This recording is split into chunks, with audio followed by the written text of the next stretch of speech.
Segundinhos e começo. Eu devo ver o ao vivo em algum canto. A live começou. Confirmar se a gente está passando, já estamos.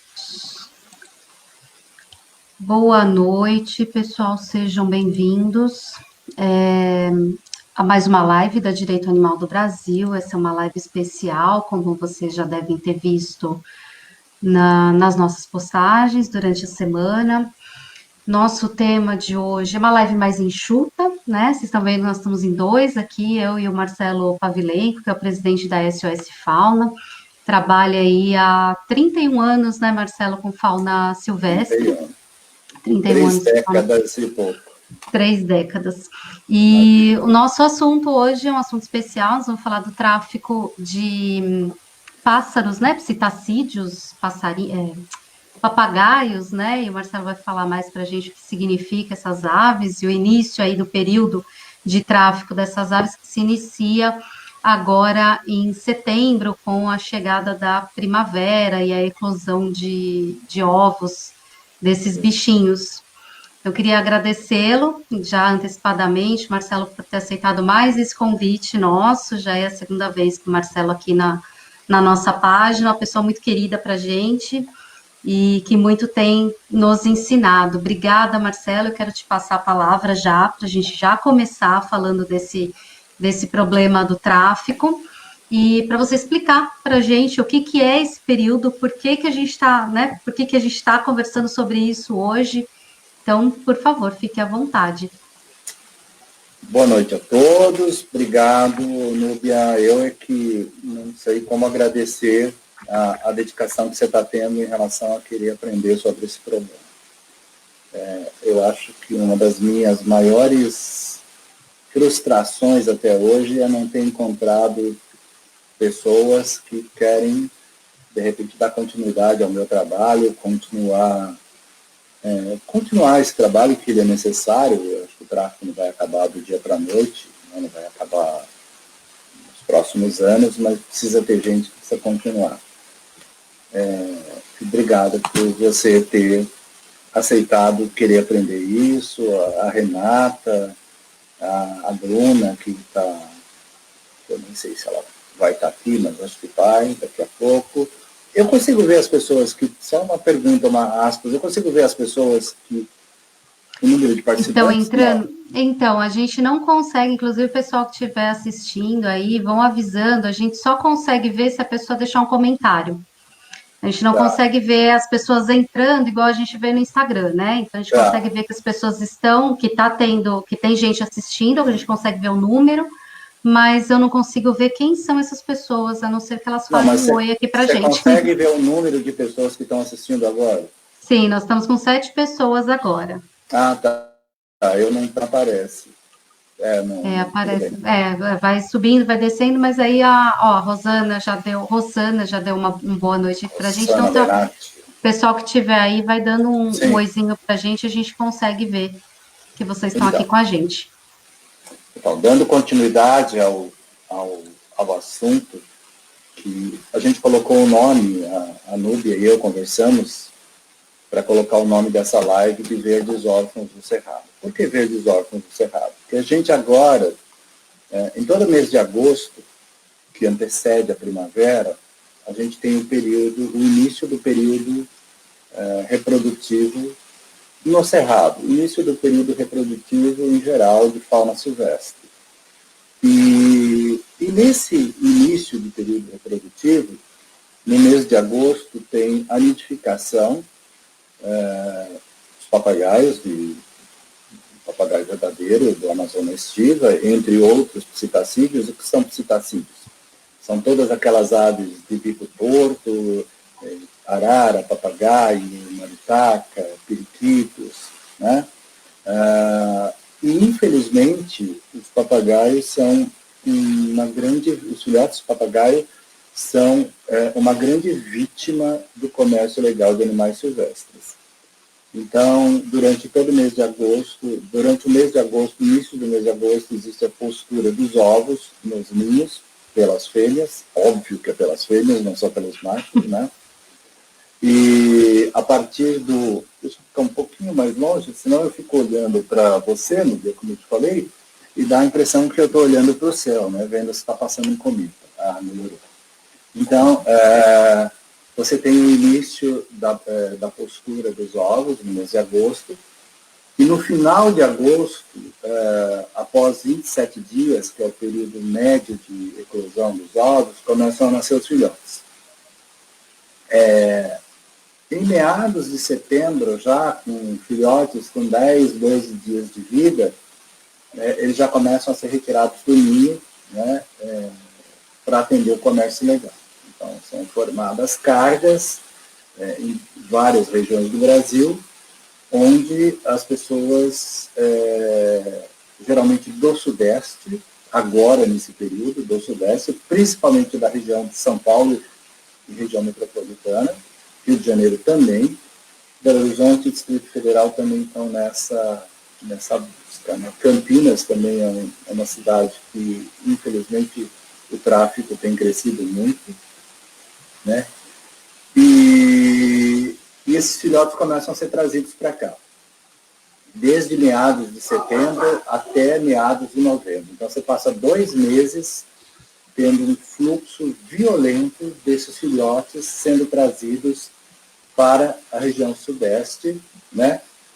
Quais são os estados que são mais as grandes vítimas disso? Mato Grosso do Sul, Mato Grosso, Goiás, Tocantins, oeste da Bahia, norte de Minas. Então, e às vezes você tem também alguma coisa da região de Cerrado, do Piauí e do Maranhão, mas que segue para a região nordeste, para as capitais do Nordeste, né? Mas o fluxo grande que desce para São Paulo é Tocantins, norte de Minas, Goiás, Mato Grosso do Sul e Mato Grosso. E a quantidade que chega é uma quantidade muito grande. E todos os anos chega muitos filhotes.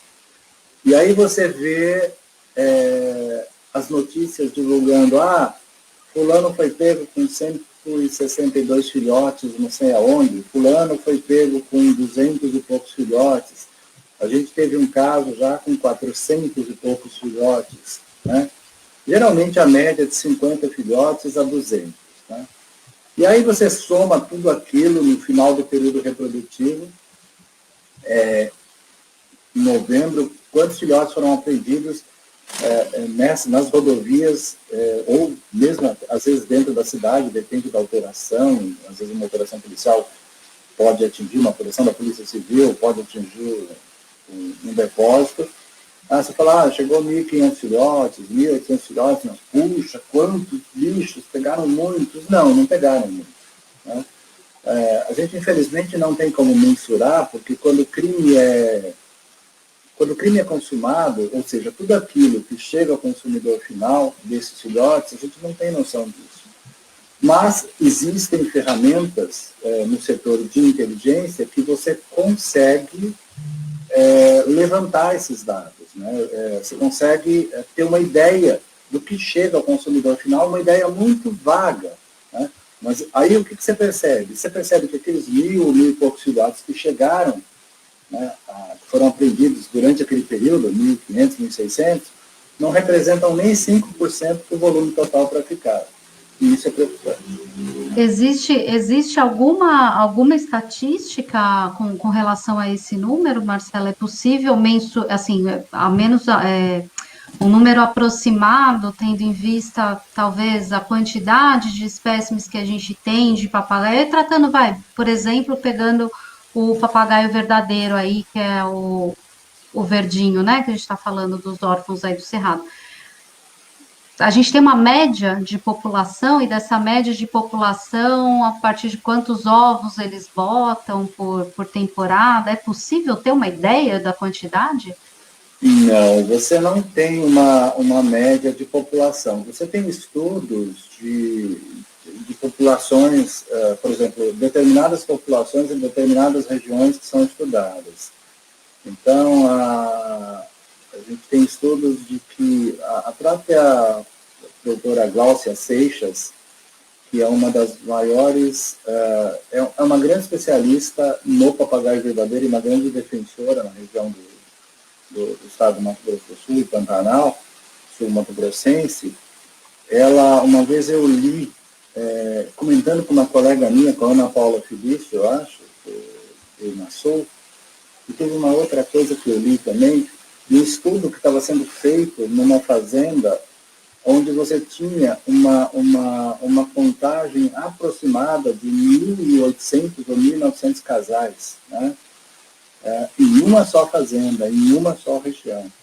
Então, você imagina se esses casais, eventualmente, só ali reproduzirem. Então, cada casal, se você tiver pelo menos dois filhotes, você já tem 3.600 filhotes só numa região, uma micro-região de uma fazenda.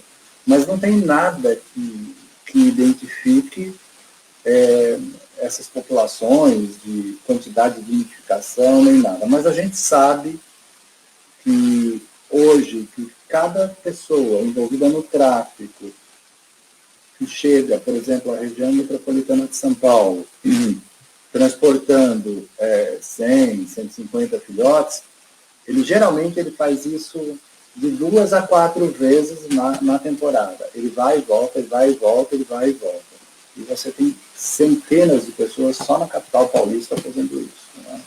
Então, você já chega a um número bem expressivo. E você pode ver também pelo comércio de produtos que você tem para filhotes, né? Esse comércio de produtos que você tem para filhotes, as papas, depois o comércio que você tem de girassol, de gaiolas para papagaio no pós-temporada, ele é muito grande. Então, você tem um número muito, muito grande mesmo.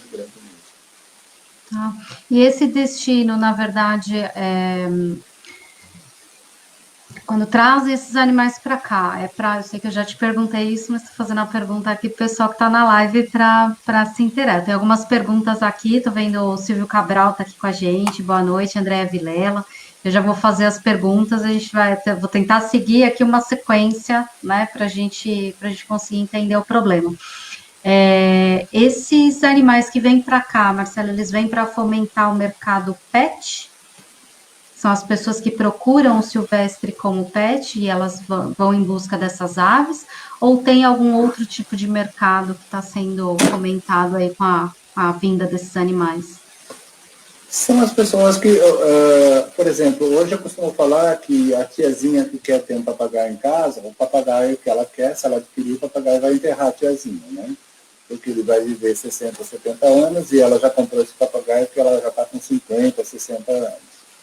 Então, papagaios são para o mercado pet. As pessoas gostam de ter em casa, acham que o bicho fala, na verdade ele não fala, ele imita a voz humana, né? Existem estudos que a manifestação de imitação da voz humana é uma manifestação de estresse, não uma manifestação de alegria por parte do bicho. Isso é para alimentar o mercado pet. É diferente de passeriformes, diferente de quem compra um canário da terra, que é um animal que ele vai passar grande parte da sua vida nas mãos de vários consumidores, de vários possuidores, né? Porque ele chega na mão de um possuidor, aí ele vai para a mão do outro, vai para a mão do outro, e vai indo porque ele vai sendo um objeto de negociação. Já o papagaio não, a pessoa que compra vai ficar com ele para sempre. Ou seja, o papagaio vai ficar com a tiazinha para sempre, né? Tá? Mas é pet, sim. Entendi. E o Silvio está fazendo a pergunta que entra um pouquinho nessa questão do mercado pet, como auxiliar para barrar essa venda no mercado? Que, na verdade, eu entendo que barrando essa venda no mercado, nós teríamos também uma diminuição do mercado como um todo, né? Só que, normalmente, esse comércio é ilegal. Então, a gente Silvia, não tem como barrar. A única forma de barrar é uma fiscalização hiper, mega, ultra efetiva. Essa fiscalização, ela não adianta ela ser uma fiscalização que não seja regada à inteligência, para que você tenha resultados positivos. Hoje você tem como grandes personagens que atuam na repressão a esse tipo de comércio legal, a Polícia Rodoviária Federal, em nível Brasil. Hoje a Polícia Rodoviária Federal tem feito trabalhos assim, muito superiores às instituições que têm atribuição específica para isso. E em São Paulo, a gente trabalhou durante muitos anos com a Polícia Civil Paulista, continua trabalhando. Só que qual o problema que você tem aqui? Não existe como absorver todos os bichos apreendidos. A carência do poder público, ela é imensa. Então, você tem uma carência de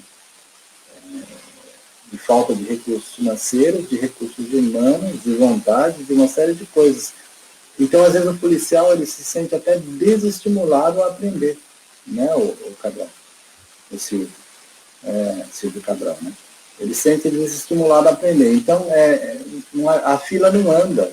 As pessoas imaginam que depois da apreensão tudo está resolvido. Não está, não. É um outro problema imenso que começa, né? É um problema imenso que começa, onde começam muitas mortes no tráfico. Não pensem vocês que é na mão do traficante que o bicho morre. Isso não é verdade, né? Não estou aqui fazendo papel de defensor do traficante, mas animal silvestre para o traficante é moeda, e ele não quer perder, e ele não perde, porque ele é extremamente competente para manter os vivos. E aí você começa uma sequência enorme de mortes depois da apreensão, em alguns casos menos, quase nada, em outros considerável, em outros umas coisas assim assustadoras, que acontecem justamente pela omissão, né? Tá. Você fala está falando da morte no tráfico, né? Você comentou uma vez, acho que na primeira live, inclusive, que você fez aqui com a gente, que a maioria das mortes, ela ocorre justamente no momento pós-apreensão, né? Que é quando a gente não tem uma polícia preparada, infelizmente. Quando a gente tem essa polícia preparada, é justamente por boa vontade dos próprios policiais, que vão atrás para se preparar para atender esse tipo de ocorrência, por amor mesmo ao que fazem, porque eu não sei, me corrija se eu estiver errada, mas o Estado ou a federação, que seja, não dão o suporte necessário para capacitar essas pessoas para que elas consigam atender esse tipo de demanda. E aí nós temos essas mortes, que é aí que a gente começa no maior problema do tráfico, que obviamente nós temos um problema imenso, que é o mercado, né? Quando não há o mercado, se não houvesse o mercado, não teríamos o tráfico. Então, o que o Cabral colocou aqui, o Silvio Cabral colocou, que realmente a gente precisa de um trabalho de conscientização popular, e isso eu entendo que é a parte, talvez uma parte muito difícil, né, da gente conseguir, é justamente essa conscientização, porque a gente está aqui falando para pessoas, as pessoas que estão aqui são pessoas que estão interessadas, e eu acredito que ninguém aqui vai comprar um animal traficado.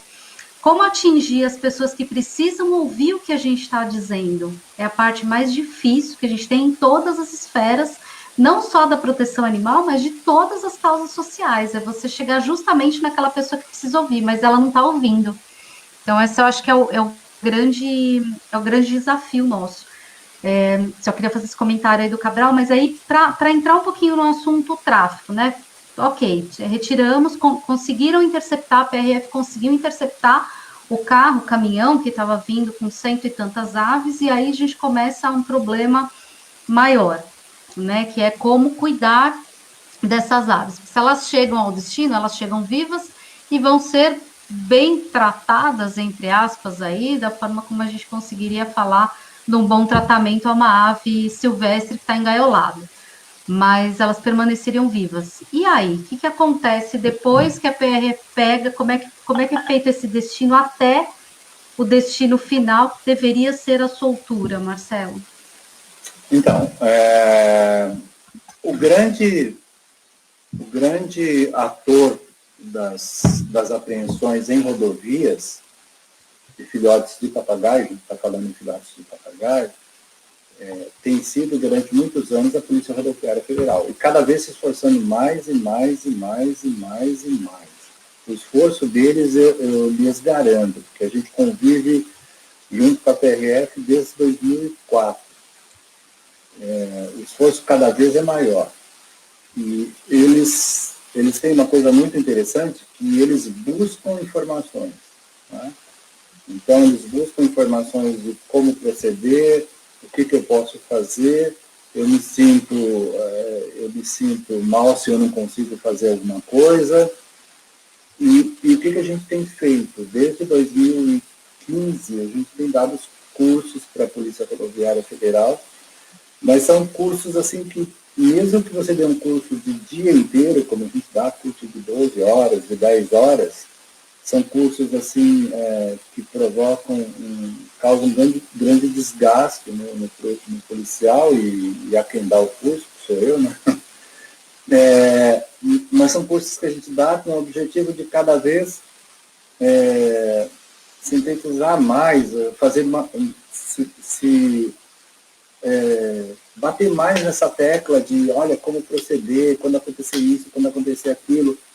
A Núbia, inclusive, está participando de um grupo que eu fiz, que tem alguns PRFs, que a gente está dando umas noções em relação, a gente está trabalhando na ordem cronológica do tempo. Então, tá para acontecer a primeira apreensão. Isso já entre hoje, no máximo, 10 dias aí, vocês podem ter certeza, já vai pipocar alguma coisa. E o que acontece? Muitas vezes a Polícia Rodoviária Federal intercepta uma carga com filhotes de papagaio, 100, 150, 200, 300 filhotes, né? Não é atribuição específica da PRF cuidar desses bichos pós-apreensão, né? Essa atribuição seria das instituições de meio ambiente, dos municípios, do Estado e da Federação. Né? É a mesma coisa que tem um acidente de carro e a PRF vai lá, faz o que precisa fazer e ela ainda vai interceder, né, fazer uma série de coisas nas pessoas que estão feridas, dar pontos, fazer massagem cardíaca. O problema dos papagaios é que, nesse momento, os filhotes não têm a quem recorrer. Entendeu? Por quê? O que acontece? Todos os centros de manejo, com exceção da mata ciliar, e alguns outros raros ali que funcionam, o Yuri, Marinho, lá no Pernambuco, eles funcionam em horário comercial, das 8 às 18, às 17, à noite não funciona, sábado, domingo e feriado em regime de plantão.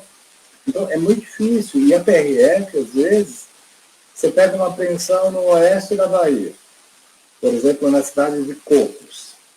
O lugar mais próximo que ele tem, dentro do estado da Bahia, para levar esses vídeos, é a Vitória da Conquista. Ou então, Montes Claros, em Minas Gerais. A gente está falando em 400, 450, 500 quilômetros. Né? Então, ou o PRF faz alguma coisa naquele momento, ou os bichos vão morrer. Né?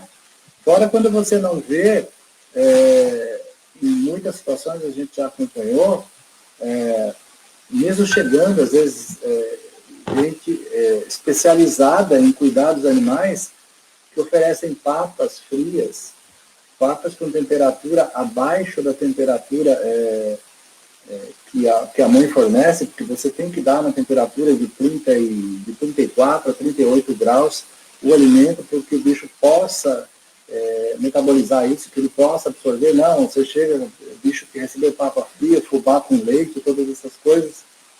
E isso é uma das coisas que matam os filhotes, né? E fora que aqueles filhotes, dependendo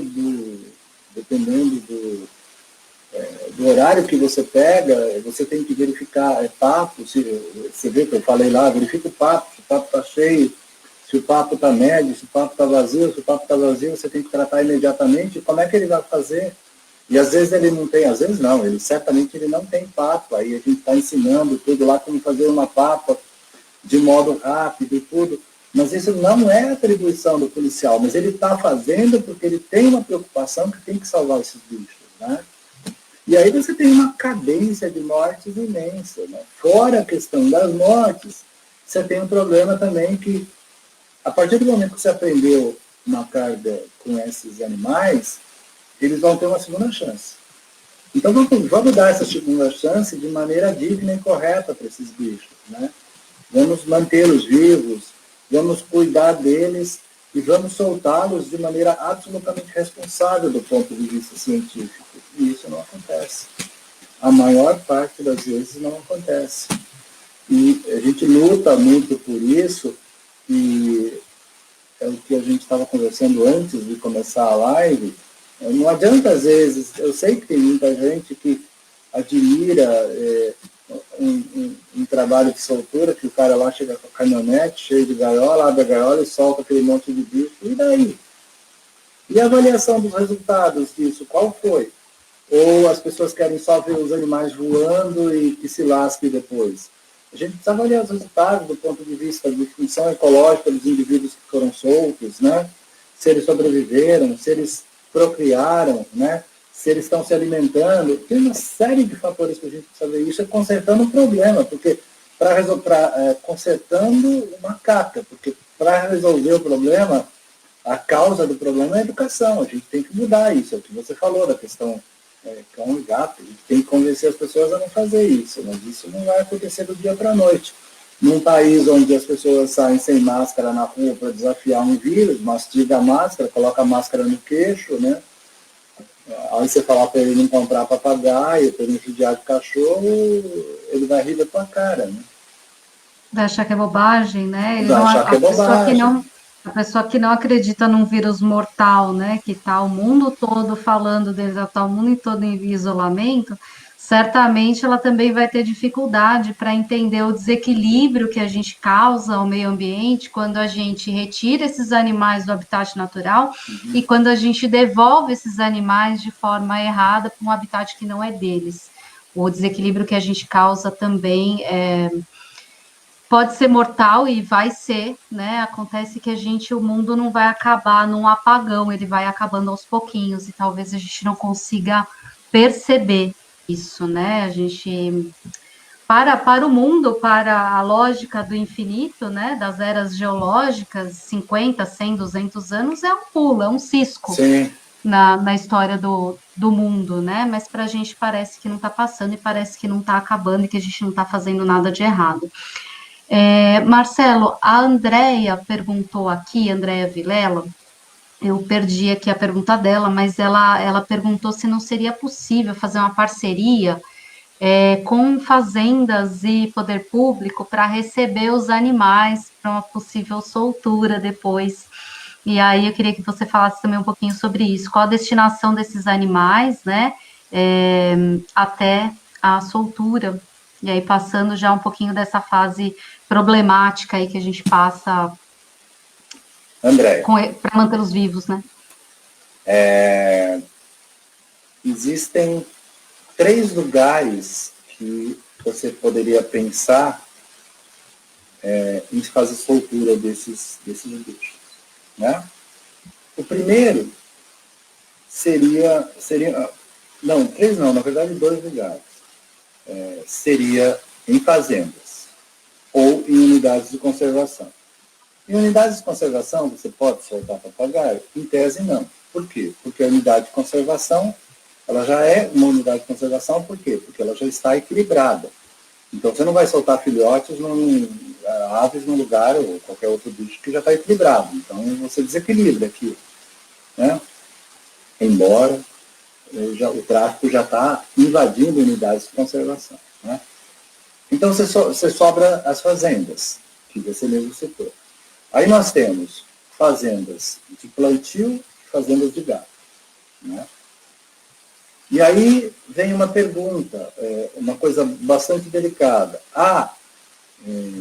Principalmente quando se trata com a questão da proteção animal, de quem é vegetariano, vegano.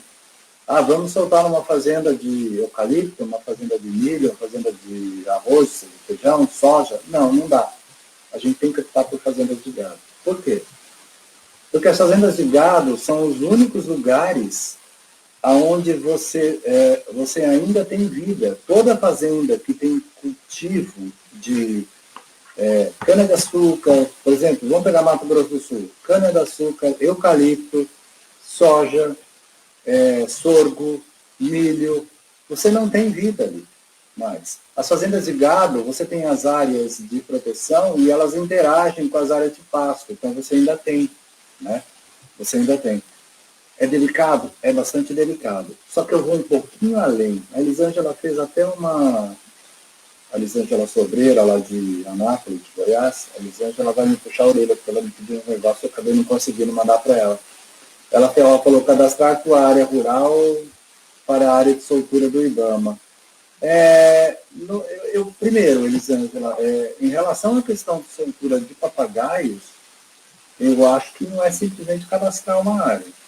A gente fez 2 projetos, nós fizemos 2 cadastros de área de soltura, e em ambas as fazendas que a gente fez, uma em Goiás e uma no Mato Grosso do Sul, nós implementamos toda uma estrutura de trabalho para técnicos frequentarem a fazenda durante o tempo que fosse necessário. No caso do Mato Grosso do Sul, foram quase 2 anos. E em Goiás a gente implementou e acabou ficando com a dona da fazenda lá, com a Silvia. Não dá para soltar papagaio simplesmente cadastrando uma área de João, Maria e José e não ter um suporte técnico lá, para dar suporte aos bichos que vão ser soltos na fazenda, né? Não é chegar na fazenda, deixa o bicho lá 2 dias, abre a gaiola e solta, e fala, olha, você coloca comida naquele comedouro, você coloca ali. Não. Eu entendo que tem que fazer uma avaliação dos resultados dessa soltura, que é uma soltura branda, né? A soltura que acontece aos poucos. E, às vezes, quando você faz uma soltura de papagaio, a gente teve uma experiência, tem indivíduos que levam 6, 8, 10 meses para ganhar com independência em vida livre. Então é bastante complicado. Hoje, eu, particularmente, nós, SOS Fauna, inclusive conversei isso com a Núbia esses dias, que a Núbia tem nos ajudado muito, conversamos isso, que a gente quer ter áreas próprias ou áreas sob concessão para a gente poder fazer áreas de soltura. Por quê? Porque mesmo dentro de uma fazenda é delicado, porque acontece, você está lá numa fazenda, bonito, maravilhoso, o dono da fazenda cedeu tudo para você trabalhar. De repente, o dono da fazenda morre. Aí os filhos dele já mudam toda a cabeça do que quer fazer. Então, já cria uma situação bastante delicada. Então, eu sou a favor, o André Vilela, né, que falou da questão da soltura, eu sou a favor das áreas de concessão ou das áreas próprias, né? Se você tem recursos, você consegue ter mesmo que seja uma chácara inserida no meio de 5 fazendas de criação de gado, você não tem como ter fazenda de soja, de eucalipto, não tem jeito, é impossível. Ou uma chácara, um sítio do lado de uma unidade de conservação, alguma coisa assim, você trabalha tranquilo. Mas essa questão de cadastrar a área de soltura para o IBAMA, o IBAMA vai lá e solta, eu não me lembro, sinceramente eu não me lembro, não consigo me lembrar de nenhuma, consigo lembrar da soltura do Yuri, esse amigo meu que está trabalhando lá em Exu, no Pernambuco, com papagaios, e a nossa, e depois eu não consigo me lembrar de nada assim que tenha esse monitoramento constante em relação a essa questão da soltura. Esses animais, eles chegam efetivamente à soltura, Marcelo? A maioria não. Porque a gente sabe que é um trabalho hercúleo, né? Fazer a apreensão, manter esses animais vivos e depois precisa dessa área de soltura. Você tem que manter esses animais vivos, você tem que, preferencialmente, você tem que fazer de tudo para, na hora da apreensão, isso é uma coisa que a gente sempre fala para a PRF, para você procurar saber a origem geográfica dos animais, não somente o bioma, mas da onde veio a região. Por quê? Para a gente procurar fazer o trabalho para soltar naquela mesma região. Tá? Porque existe toda uma questão de genética populacional. Existe toda uma questão sanitária, né, de cuidado com esses bichos. Então, a gente tem que ter uma preocupação do ponto de vista sanitário, né, de soltar bichos que estejam saudáveis, que não estejam com nada, e uma outra preocupação do ponto de vista da biologia, né? Isso é delicado. Isso é muito delicado. Tá, então você acha que esse é o maior entrave hoje para a soltura dos animais? Ó, a Elisângela colocou uma coisa, assim, a Elisângela colocou uma coisa aqui, legal, eu solto na fazenda Santa Branca Ecoturismo, pois lá tem um biólogo responsável pela área e realiza o monitoramento dos animais soltos. Eu acho super legal. Eu só não concordo, eu não sei se é o caso aqui, de soltar bichos em um lugar onde tem visitação pública. Porque senão você vai na contramão do que você quer trabalhar com conservação e fazer com que os animais se distanciem do ser humano, né? Eu não sei se você chegou a ver aquele vídeo da soltura do Ivana numa fazenda no Mato Grosso, né? Em Tangará da Serra, você chegou a ver? Soltaram, os papagaios chegaram, não tiveram ambientação, a gente deixou, numa das solturas que a gente fez, deixou 42 dias de ambientação. Os papagaios chegaram nas caminhonetes, abriram e foram soltando, tinha turista para todo lado, sabe? Ah, eu vi. Isso é uma loucura, isso é um crime, sabe? E todo mundo falando como se tivesse feito a coisa mais maravilhosa do mundo, né? Então, Elisângela, que ela falou, mas se nessa fazenda não tiver turista observando papagaio e tudo, aquele monte de gente, aquele fuzuê, maravilha, nota 10. Agora, se tiver, é delicado. É muito delicado. Ele poderia voltar a ser produto de tráfico? Não é que ele volta a ser produto do tráfico, mas o bicho fica humanizado, fica recebendo comida do turista, fica recebendo carinho, fica recebendo agrado, né? Não se solta, para a gente soltar bicho, ela escreveu, a soltura na fazenda e não é área de turismo. Legal. Parabéns, Elisângela. Venha conhecer, Marcelo, você vai adorar. Estou indo já. Pego o avião amanhã. Deixa a pandemia Depois passar. você tem que me falar onde é, Elisângela. Deve ser em Goiás, né? Porque a Elisângela está em Goiás.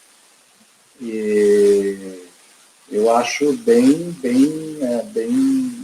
interessante que seja feito dessa maneira, né?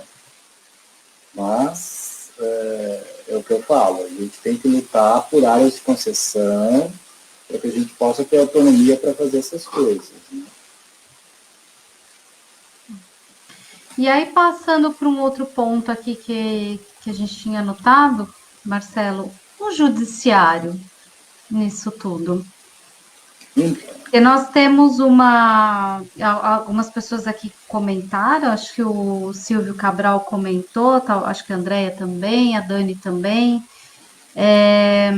que nós temos um problema aí de legislação, né? Que é uma legislação muito branda, e realmente é uma pena, que é mesmo. Nós tivemos um vídeo essa semana, né? Que nós vimos de uma pessoa, inclusive, enfim, vendendo pela internet e sem medo algum. A gente percebe que os traficantes eles não têm mais medo, porque realmente Sim. o máximo que pode acontecer é eles perderem aí por um período, né? Porque a gente sabe que, inclusive, é passível, muitas vezes, inclusive, é passível de devolução essa mercadoria, entre aspas. Mas como é que, todos esses anos de experiência que você está à frente aí da SOS Fauna, tratando desse tráfico de animais, acompanhando o tráfico de animais de perto, alguma coisa mudou, alguma coisa tem mudado, está mudando, o que você acha? Eu tenho amizade com pessoas que estão ligadas ao Poder Judiciário. O que eu tenho percebido em todos esses anos, não em relação às pessoas que eu tenho amizade, mas em relação a... Por que eu falo que eu tenho amizade? Porque eu muitas vezes eu questiono algumas coisas, pergunto, eu quero aprender sobre isso com essas pessoas. Mas em outros casos, os casos que a gente já se envolveu diretamente, já viu o comportamento dos juízes, é de chorar em relação a isso. Primeiro, a questão da devolução de papagaios quando são apreendidos na casa das pessoas, de devolução das aves ao seu possuidor, né? claro que a gente tem essa questão do peso de aonde o papagaio vai estar melhor, né? Com o seu possuidor, ou às vezes em centros de manejo que tem uma estrutura delicada, e quando a gente fala em papagaio que estava na casa das pessoas, a devolução à natureza ela se torna muito mais complexa. É impossível? Não, não é impossível, mas se torna muito mais complexa. Então, se você tem um poder público que tem dificuldade de fazer uma devolução à natureza, de indivíduos que já têm, que são pegos filhotes, que já não consegue, porque faltam recursos, muitas vezes tem gente com muita vontade dentro das instituições, outras não. Imagine com um papagaio que veio totalmente humanizado, né, com uma série de coisas, e que o trabalho com ele é muito maior. Aí você vê o judiciário, se apoia nisso e devolve o papagaio para o possuidor. Uma outra coisa que você tem, e sempre aconteceu isso, a gente teve um caso de 2003, que a gente pegou um caminhão com 4.300 bichos aproximadamente, vindo da região de Cipó, na Bahia, e esse caminhão, essa pessoa que estava nesse caminhão com a esposa dele, ele tinha sido pego no ano anterior àquilo, ou seja, em 2002, né, em Eunápolis, na Bahia, se eu não me engano, e com 2.100 e poucos bichos. E ele, na entrevista, ele falou abertamente que ele estava quente com a justiça porque ele pagou a cesta básica que lhe foi imposta pelos 2.000 e poucos animais. E aí o repórter ainda pergunta para ele, só uma cesta básica? Ele fala, só uma cesta básica. Então, os juízes, eles muitas vezes, eles não olham esse tipo de coisa, eles fazem uma análise muito superficial, eles precisam começar, embora isso pareça utopia, juízes e promotores de justiça precisam começar a ir para a rua, precisam começar a visitar centros de manejo, de triagem, para conhecer problemas que eles enfrentam, precisam acompanhar a polícia nas suas ações. Por que o juiz não pode entrar numa comunidade? Não sei, por que o juiz não pode entrar numa comunidade? Por que um promotor não pode entrar numa comunidade? Por que o juiz não pode trabalhar no sábado à noite? Por que um promotor não pode? Por que um juiz não pode ir numa delegacia à noite ver o que está acontecendo para ver como é difícil? Né? Por que um juiz não pode acompanhar o quão difícil é implantar uma área de soltura? Né? Você lembra que eu te falei que eu ia escrever um livro chamado O Mendigo das Aves, né? Que justamente a gente tem que passar o chapéu, muitas vezes já teve, passar por inúmeras dificuldades. Por quê? Porque as coisas não acontecem. E é uma das coisas que a gente tem conversado, inclusive, da questão de trazer o judiciário mais próximo para que ele comece a comparecer e efetivamente ajudar. Né? Não espere você que está assistindo essa live, que o Estado, que o Poder Executivo, ele vai mudar as coisas. Se tem pessoas fabulosas no Poder Executivo, mas são poucas. Em todas as esferas, seja no IBAMA, seja na Polícia Militar Ambiental, nas guardas municipais ambientais, na Polícia Rodoviária Federal, no IBAMA, na Secretaria de Estado do Meio Ambiente. Você tem pessoas fantásticas, mas muitas vezes eles são poucos dentro da instituição. E se eles não têm o apoio das organizações não governamentais, eles simplesmente não conseguem dar continuidade ao que eles estão fazendo. Então, é muito difícil. Então, as ONGs hoje, as ONGs sérias, elas estão procurando fazer um trabalho bastante dedicado nessa questão que envolve o tráfico de animais. Elas precisam de ajuda, sim, elas precisam de colaboração, elas precisam prestar contas do que estão fazendo, elas precisam receber. Não adianta a gente pensar que, quantas vezes você vê também ONGs de proteção animal, cura de cão e gato, é muito difícil para aquelas pessoas fazerem aquilo, e as pessoas ainda, se a pessoa vai lá por exemplo, eu já acompanhei casos de protetora de animal que falaram, eu dou ração para o cachorro, mas para você eu não dou 1 quilo de arroz. Né? Quer dizer, A pessoa dedica a sua vida, trabalha 18, 19 horas, às vezes, por dia, cuidando daquilo, que é um problema de saúde pública, que é um problema seu também, né? Não é porque o cachorrinho na rua não é problema seu, é seu sim.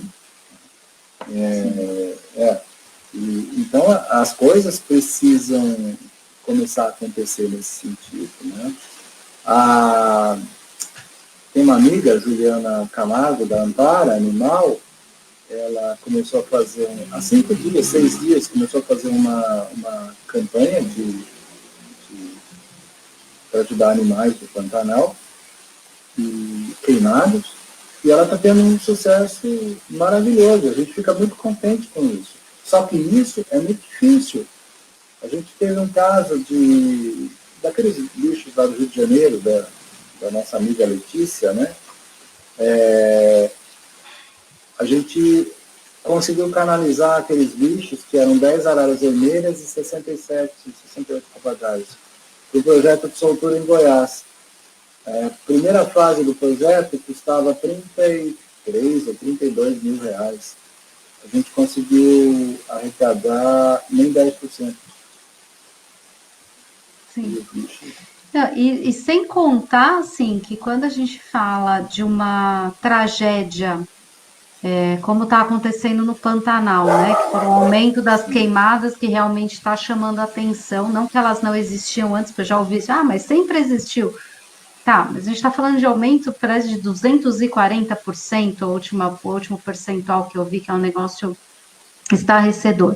Quando a gente fala de grandes tragédias, eu percebo que as pessoas doam num primeiro momento, né? Então, aquele primeiro momento de falar, nossa, vai ser legal. E aí não é querendo desanimar, não, mas é uma luta realmente que a gente passa com todas as causas em animais que eu já participei, inclusive em situações de risco. Então, no primeiro momento, você recebe aquela tonelada de doações e você fala, nossa, não sei nem o que fazer com tudo isso.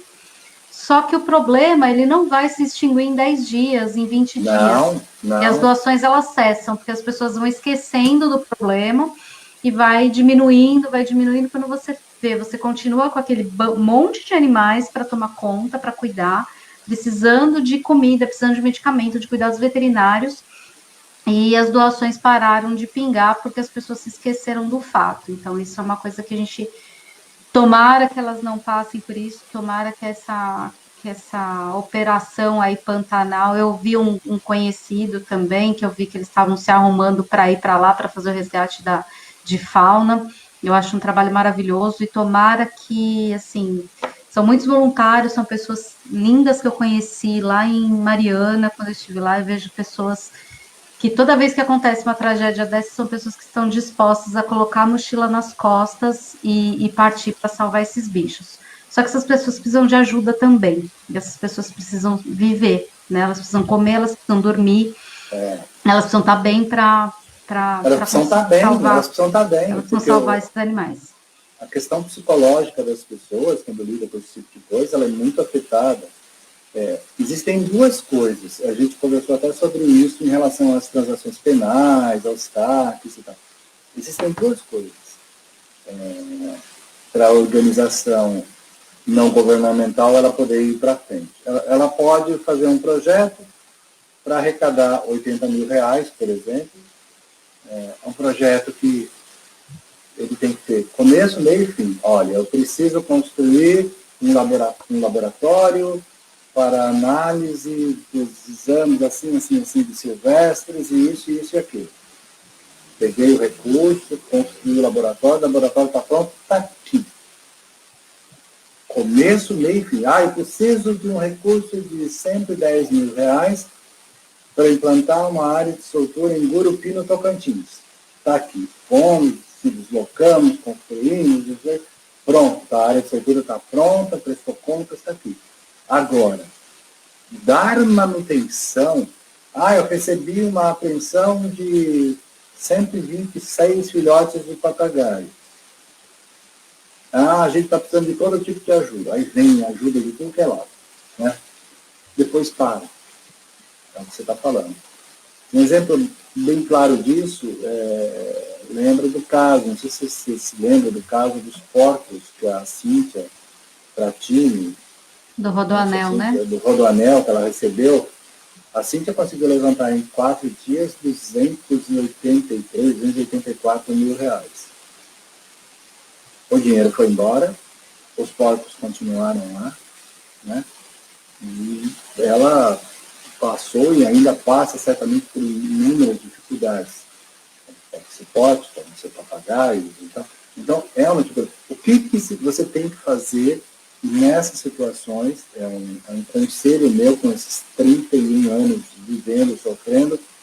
Você tem que ter recurso para projetos que tenham começo, meio e fim, e você tem que ter um fluxo de caixa que entre de pessoas que sejam extremamente comprometidas com a tua organização. Se você tem uma pessoa que todo mês te doa R$10, e hoje tem inúmeros mecanismos para isso na internet, o próprio PagSeguro, o próprio Mercado Livre, você consegue fazer através do Mercado Livre, tem vários instrumentos para fazer isso. Tipo, dou R$10 para você todo mês. O que você faz com R$10 numa ONG, por exemplo, para SOS Calma? Eu compro 2,5 litros de diesel para a nossa van. Eu circulo 25 quilômetros.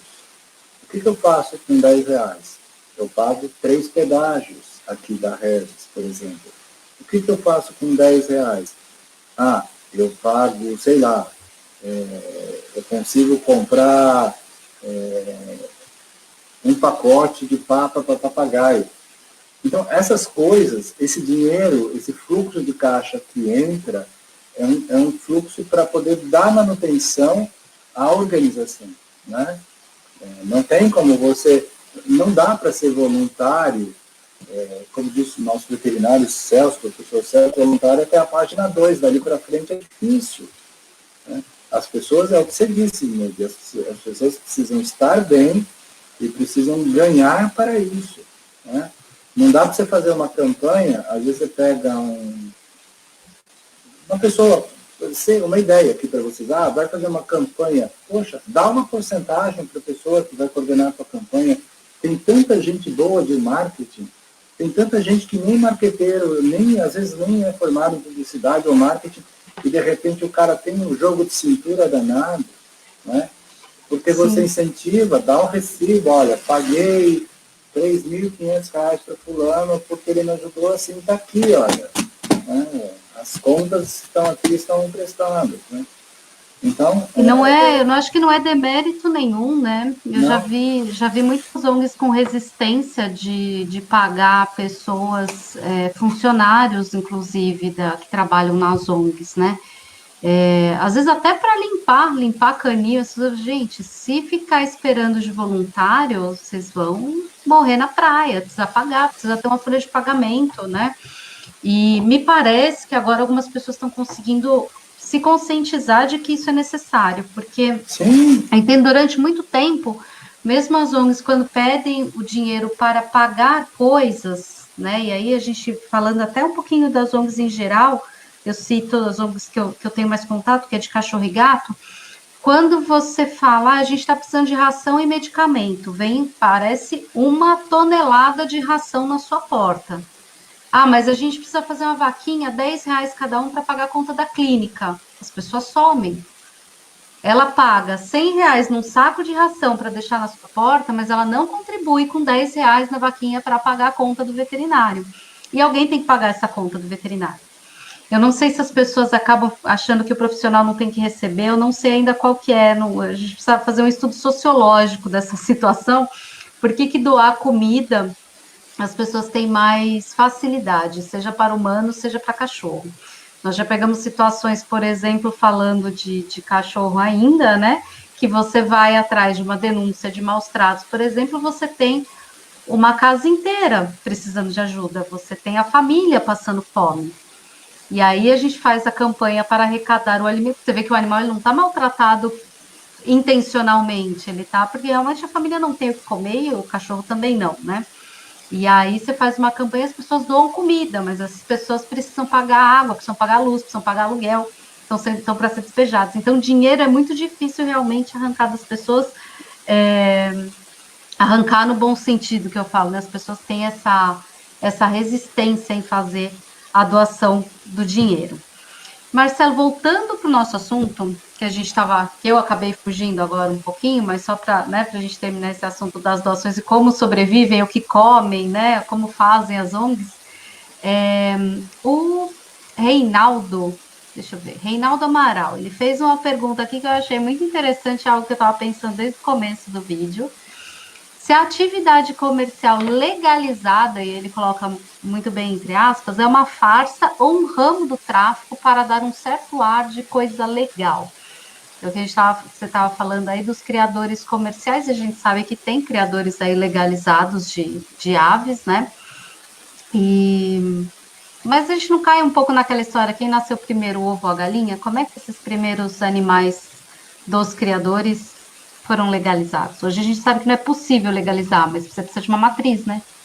Então, os primeiros animais, as portarias de criador vieram lá no início da década de 90, que era antigo criador comercial, criador conservacionista e científico.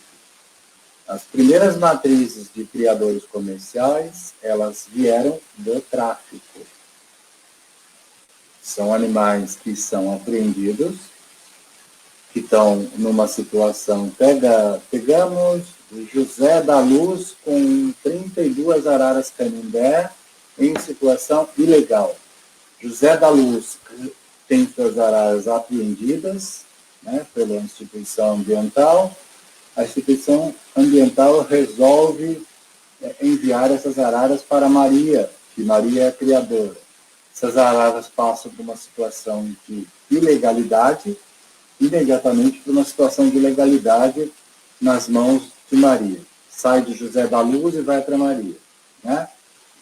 Maria, a partir da segunda geração, F2, ela pode vender os filhotes, desde que o projeto dela tenha sido aprovado pelo IBAMA ou pela Secretaria de Meio Ambiente, que hoje mudou, porque você tem os estados hoje, a maior parte dos estados estão gerindo a questão, fazendo a gestão de fauna. Continuando na pergunta e também tem dentro, só se mudou, mas eu acho que não, hoje se um criador comercial ele quer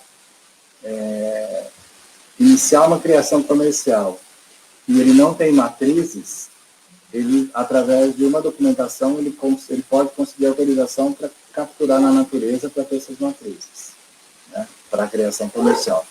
Então, tudo, na verdade, vem da natureza. E uma outra coisa, desde do início da criação comercial, Reinaldo, até os dias atuais, a ausência de uma fiscalização efetiva, infelizmente, dá margem ao esquentamento de bichos que vêm da natureza como se tivessem nascido no criador. Não estou dizendo com isso que todos os criadores sejam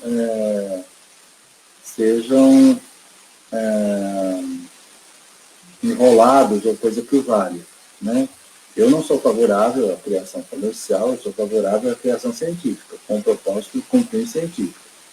Mas, infelizmente, os criadores comerciais não são fiscalizados como deveriam. Né? E até hoje, você tem um criador que fala, não, meu plantel, os filhotes que nascem aqui, estão disponíveis para teste de paternidade, caso queira. Então, com certeza o cara está fazendo a coisa certa. Mas você não vê o pessoal que faz gestão de fauna fazer isso de forma efetiva. Pelo menos a gente não tem visto nesses anos todos.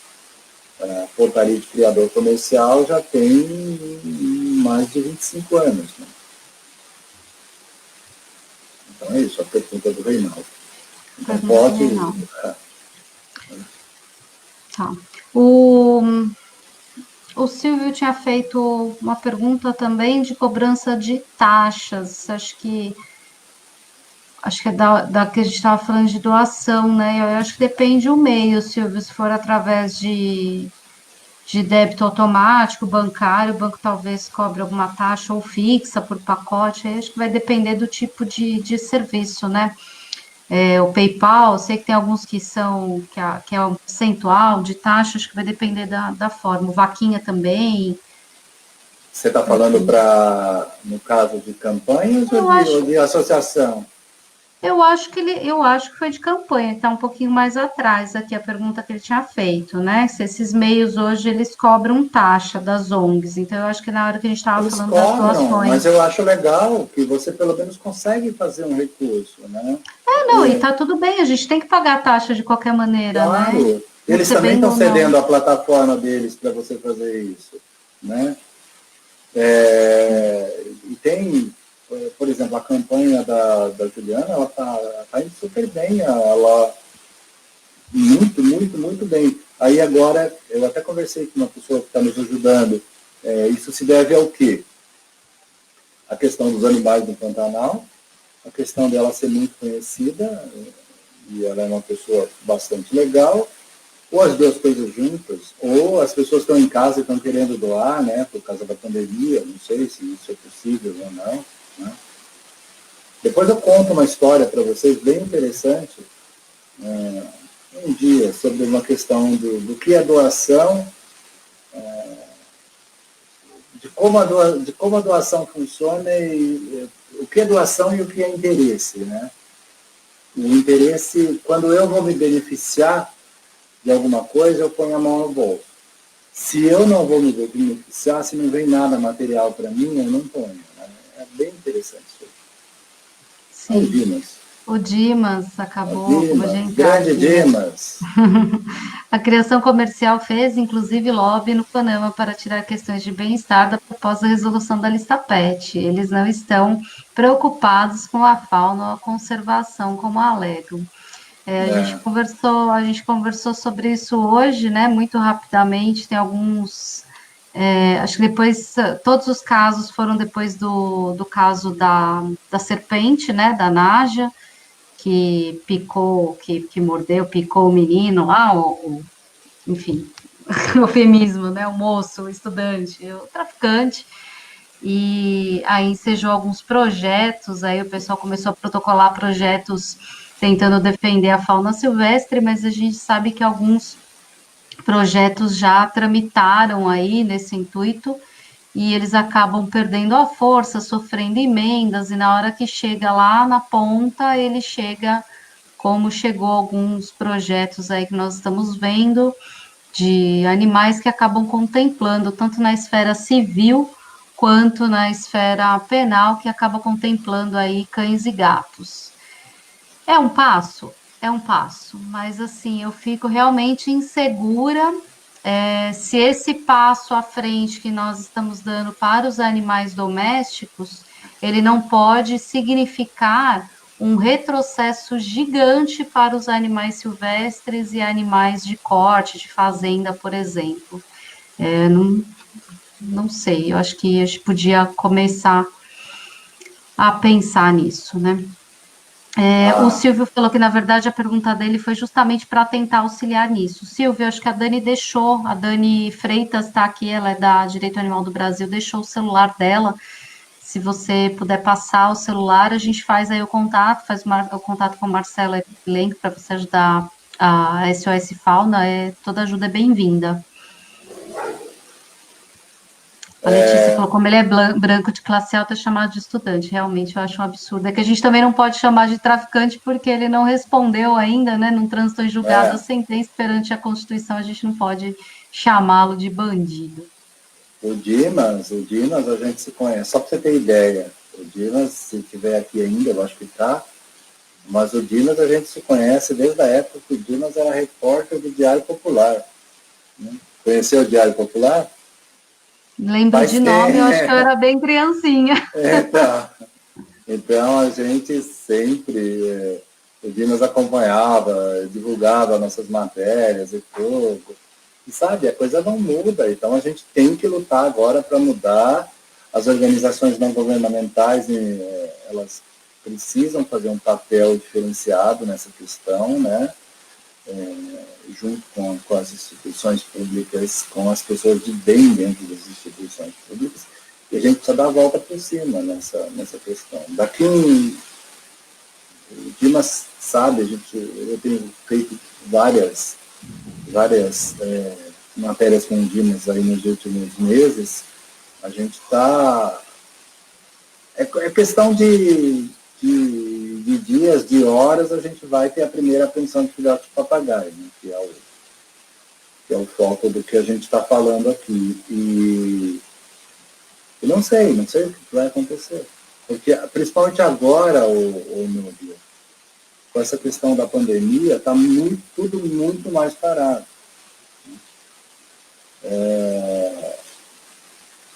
Eu até temo, não que isso vá acontecer, mas eu até temo, às vezes, que um policial, não seja um PRF, sei lá, em qualquer lugar do Brasil, ele fique em dúvida de levar o cara para a delegacia ou não, porque ele fala, eu vou matar esses bichos, né?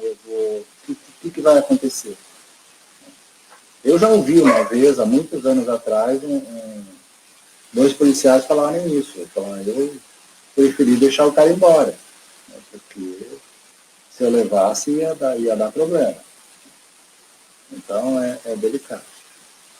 Logo, logo, a gente vai voltar às nossas atividades que nós tínhamos até 2013. Então, a gente vai ter uma central operacional para atendimento às polícias do Brasil inteiro em relação a procedimentos de primeiros socorros. Essa central ela vai funcionar 24 horas por dia, 7 dias por semana. Nós vamos ter uma central para dar cursos na nossa sede própria da SOS Fauna, para dar cursos para quem quiser, para a Polícia Rodoviária Federal, para juízes, para magistrados, para promotores, para quem quiser, para guardas civis metropolitanos. E nós vamos também ter projetos científicos para trabalhar com reintrodução de vida silvestre apreendida do tráfico. E a gente vai ter um outro projeto chamado Escola de Papagaios, né, que é um projeto para trabalhar com papagaios de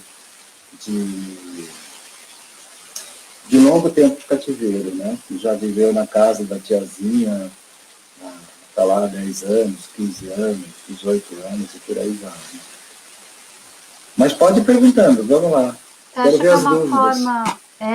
tem uma aqui do Reinaldo, eu achei bem legal também, que é o Fundo Nacional de Meio Ambiente. Foi criado como justificativa de financiar projetos socioambientais e são recursos altos de ordem de milhões, né? Será que está faltando conciliar a pressão popular ao envio de projetos de conservação?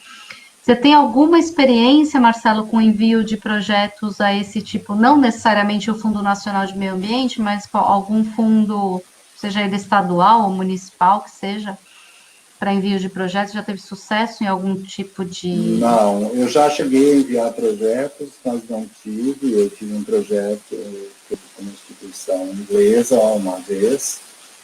Ele deu muito certo no começo, depois ele teve falhas por divergências de opiniões e acabou sendo encerrado.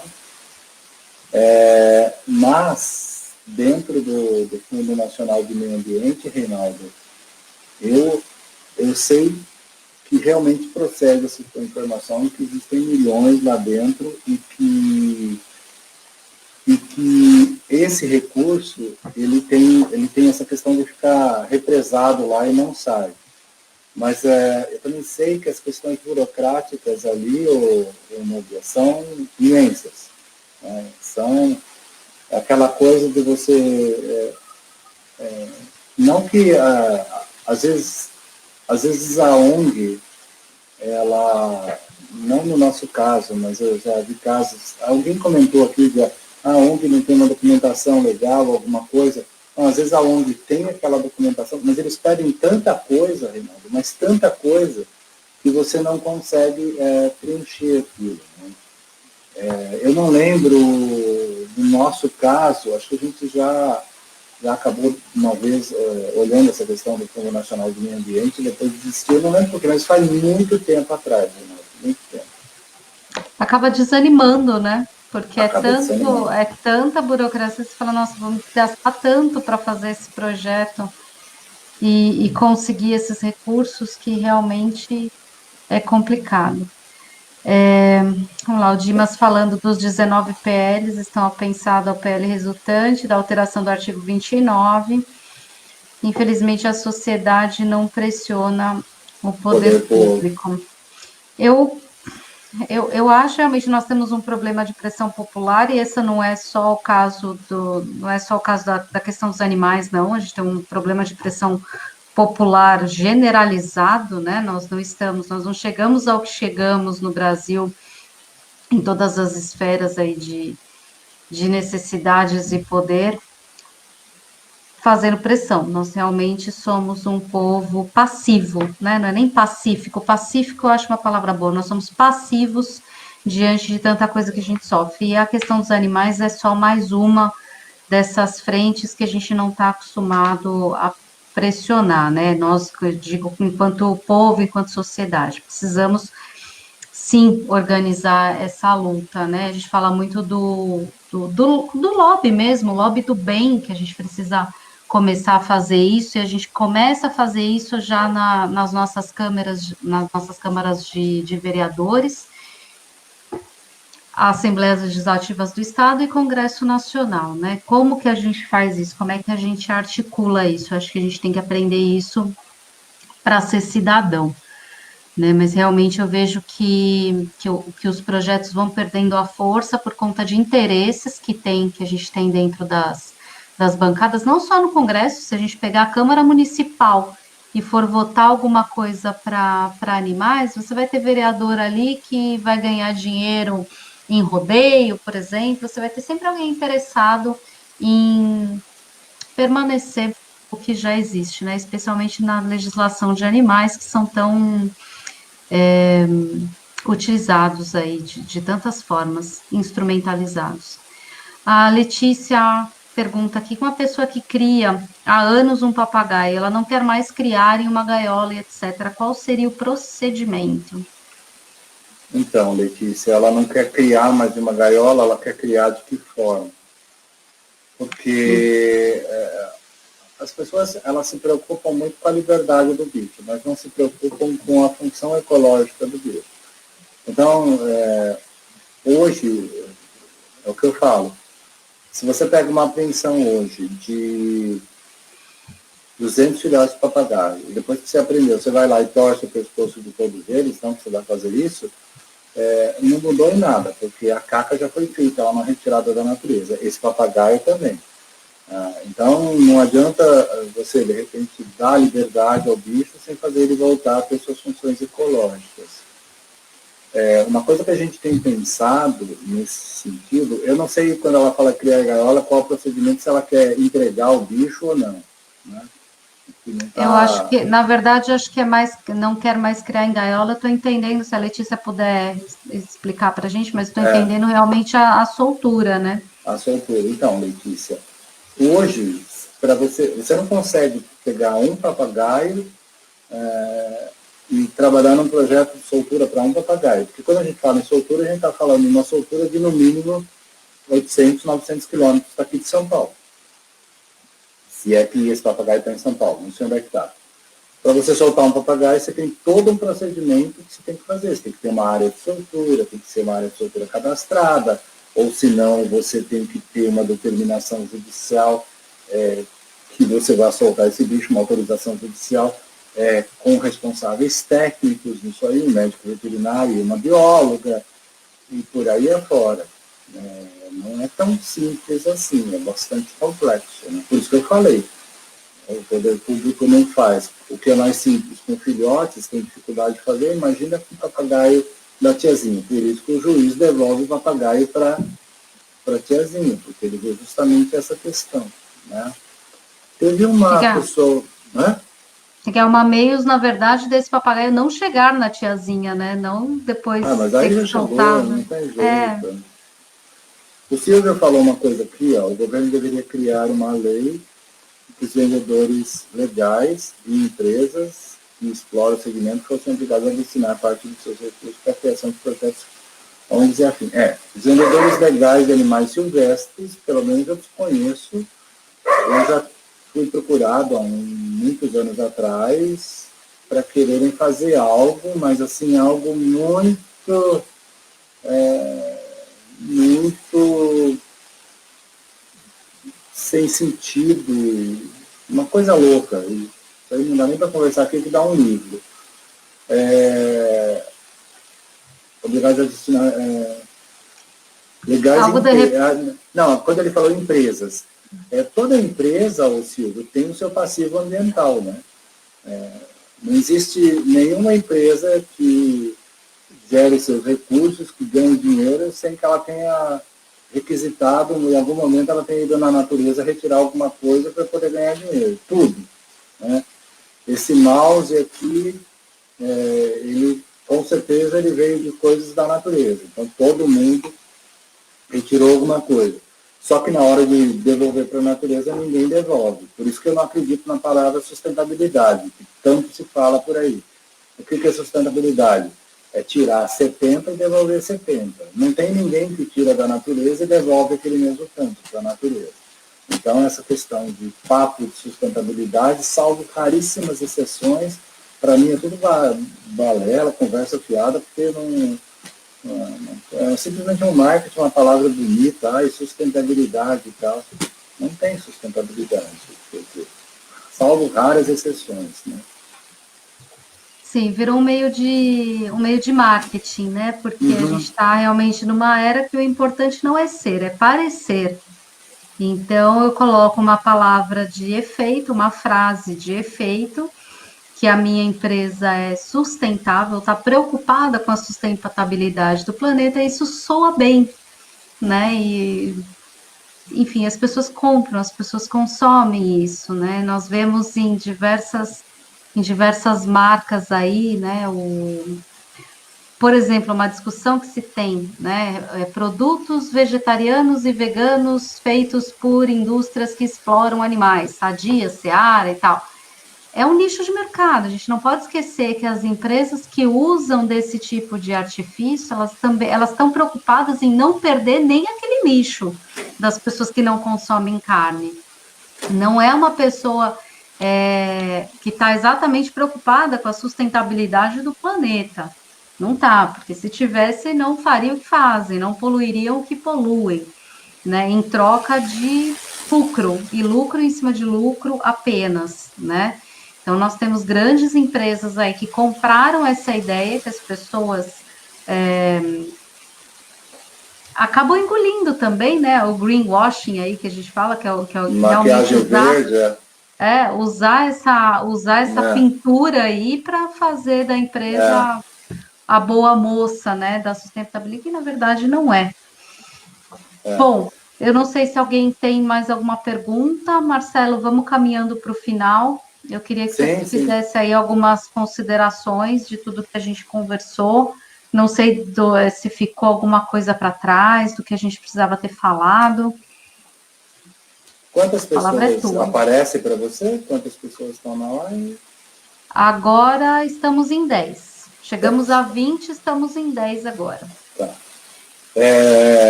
Bom, as considerações finais.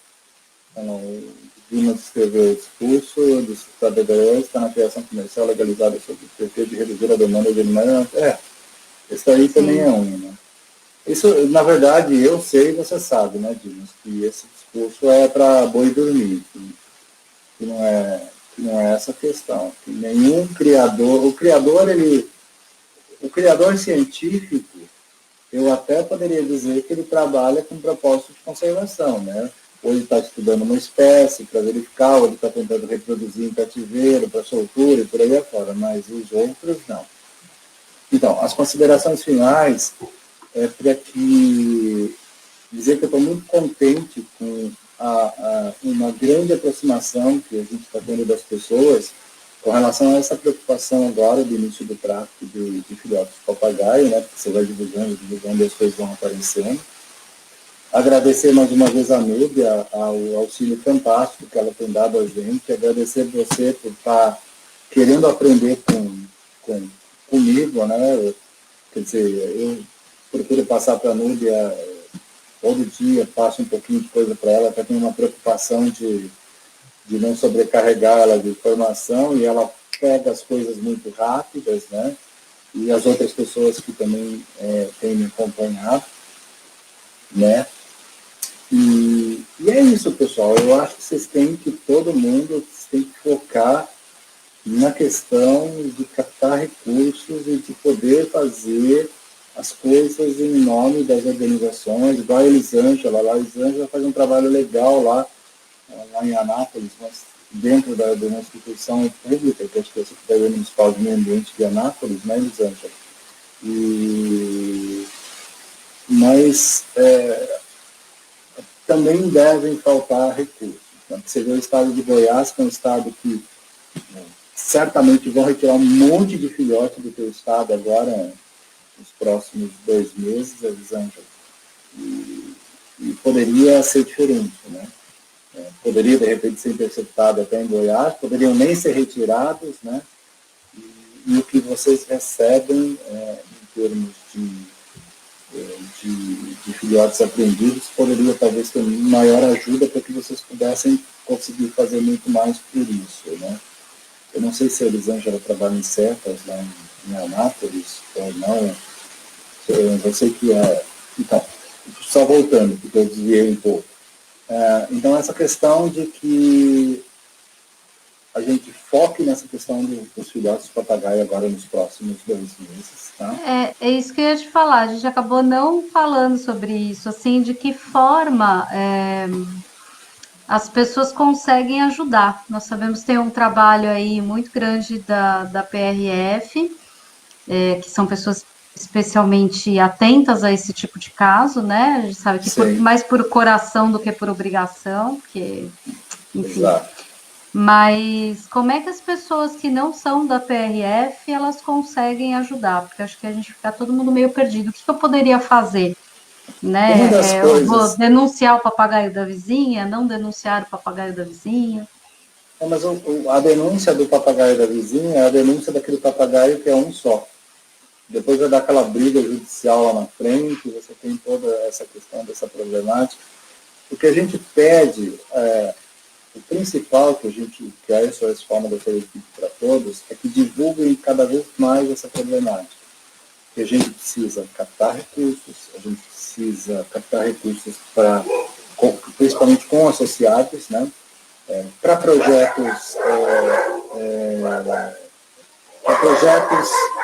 individuais, nem tanto, a gente precisa captar, claro, mas são frentes diferentes, aquela questão de você vai numa transação penal, num TAC, numa compensação ambiental, dentro de alguma outra coisa com empresas, mas a questão de associados, da gente manter aquele fluxo de caixa, que seja devagarzinho, e isso ir crescendo, isso vai nos ajudar demais.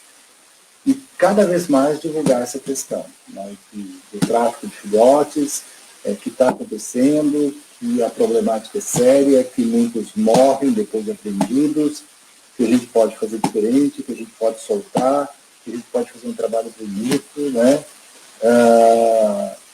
E é isso. Hoje eu estou até meio sem palavras, eu estou com dificuldade de falar. Tá meio cansado, parece. Não, é que hoje eu trabalhei o dia inteiro numa fossa, né?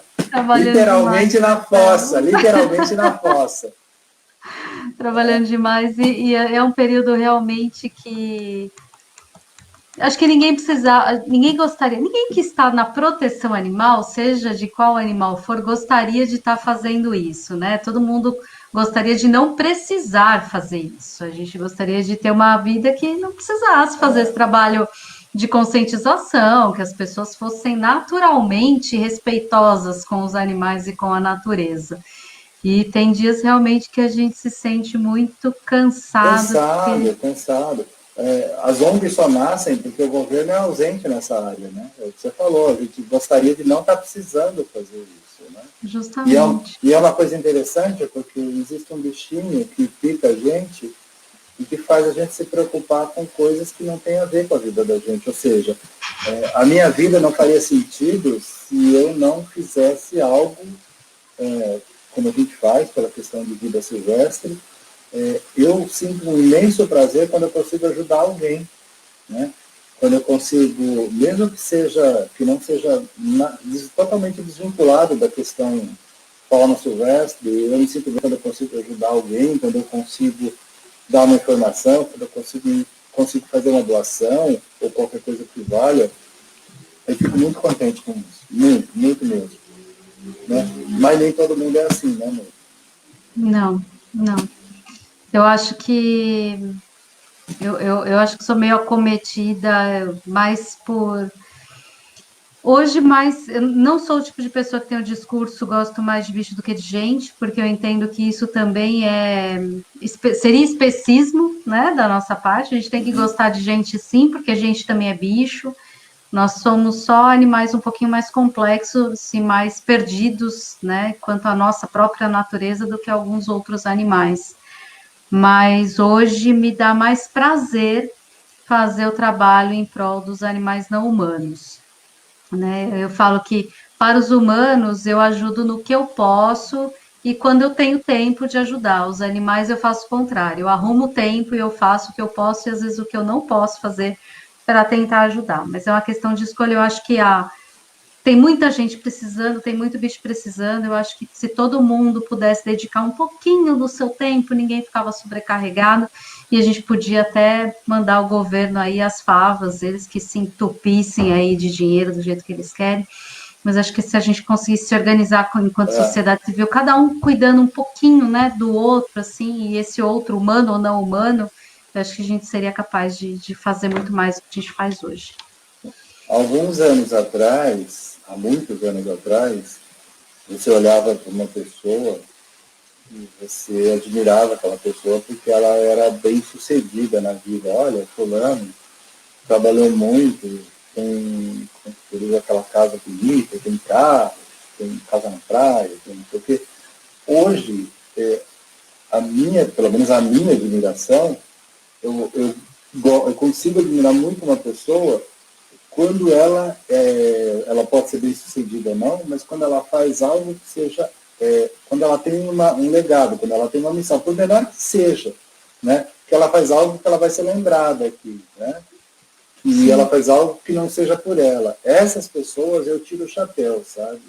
Não tiro o chapéu para aquele cara que construiu um império, mas não move uma palha para fazer nada, né? Ou se Porque faz. tudo que ele vai deixar vai ser dinheiro, né? Caixão não tem gaveta, né? Ou aquele cara que vai atravessar, pega a velhinha para atravessar na faixa de segurança e fala assim, olha Deus, eu estou atravessando a velhinha, eu estou levando ela, né? Sabe? Põe na minha conta. Põe na minha conta. Põe nos créditos aí. Exato, exato. Mas é isso, gente. Vamos encerrar. Marcelo, você tem mais alguma colocação? Vamos encerrar? Não. Só agradecer, pedir desculpa de estar meio cansado e tal, mas sobreviverei. Você também. E as nossas divagações, né? O Marcelo eu já considero um amigo e às vezes a gente começa no bate-papo aqui, a gente até esquece que a gente está na live e começa a falar. Realmente não é uma live alegre, eu acho que não tinha como ser uma live alegre, porque é um problema muito sério e triste, né? E que agora vai começar a pipocar, né? Agora setembro começa aí, vocês vão ver que vai começar a estourar aí as notícias sobre tráfico. Pouco a gente pode fazer sozinho, mas a gente tem aí já instituições como a SOS Fauna, que é um exemplo, né, de desenvolvimento aí de projetos para acompanhamento dessas aves. Então, acho que a gente já ajuda bastante, ajudando, por exemplo, a SOS Fauna, ou tantas outras instituições aí que cuidam de tantos animais. Então é isso. Muito obrigada mais uma vez, meu amigo, e até a próxima live para todo mundo. Na quinta-feira nós estamos com as nossas lives normalmente aqui, procuramos continuar com as nossas lives de terça, especial nesse formato aqui. Vocês comentem aí se vocês gostaram, se a gente coloca mais gente por aqui. E na quinta-feira, a nossa live semanal vai ser com a Alina Galante para falar sobre perícia médica veterinária. Vai ser perícias em animais, tá? O médico, maus tratos, o que pode se periciar em animais para ganhar força aí, para instrumentalizar o processo com provas contundentes. E é isso. Muito obrigada a todo mundo que ficou com a gente até aqui.